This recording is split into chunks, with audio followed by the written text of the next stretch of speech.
เนี่ยสมส่วนก็จะได้ส่วนที่จะเข้าต้นฝนเป็นห้ากันเลยกัน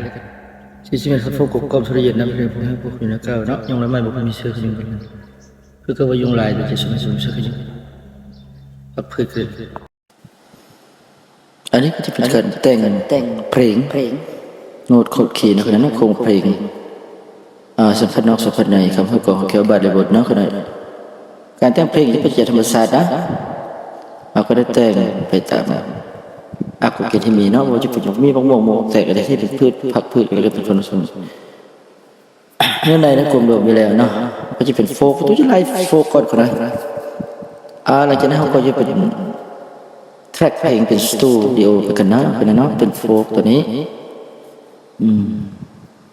ก็พวกส่งกับเจ้าเสกแจกคนนั้น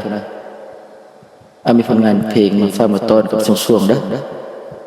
อะไรอื่นๆนะโอ้จะเป็นการส่งเปลี่ยนไฟหรือคอนเนคชั่นที่ปัจจัยวิญญาณของตัวนี้เนาะพื้นฐานก็เป็น10 ฟัดฟงนะกลมๆทะเลยินน้ำทะเลพงแห้งปุกขึ้นอย่างไรเก่ายังไม่บุคคลมีเสื้อขึ้นอย่างไรมันขึ้นอย่างไรเก่าแล้วก็มีเสื้อขึ้นอย่างไรกันมันคือกับวันยุงลายแต่จะสมเหตุสมผลมีเสื้อขึ้นอย่างไรผสมบรรยากาศเข้าสู่ต้นฝนสมมตินะอันนั้นคือประจักษ์ธรรมศาสตร์กันแล้วกันดินน้ำลมไฟแสงแดดล้วนแต่จะอยู่ที่อากาศนะผู้ชมเป็นเรื่องสิ่งเพลงกันอย่างนี้แล้วนะเป็นการจดสร้างโน้ตคอร์ดคีย์ได้นี่อื่นผู้ชมอันความหมายนั้นมีแล้วเนาะมันมีอยู่แล้วในความที่เห็นเลยแต่จิตของปฏิบัติอยู่แล้วเนาะปฏิบัติงานเขาเลยก็ว่าอันนั้นคือว่าทริคเวียกไม่แต่จะเป็นฟิชเชอร์ของเวียกใช้ได้ก็แล้วกันการแต่งโครงเพลงนะอันนี้เป็นโปรดักต์หนึ่งของเวียกงานก็เลยกันท่านผู้ชมอันนั้นในที่จริงจะได้คนรวมทั้ง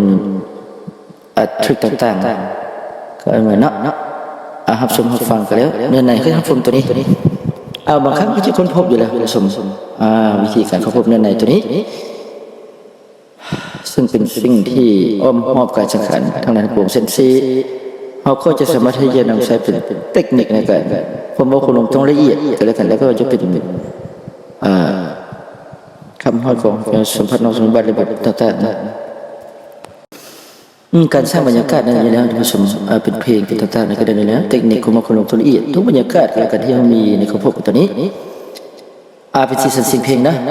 เป็นคนบรรณาธรรมศาสตร์ทรีไซด์ต้นไม้ the tree the year the go สมัยรับชมรับฟังกันแล้วพบกันเป็นโซ่ต่อไปเด้อขอขอบใจ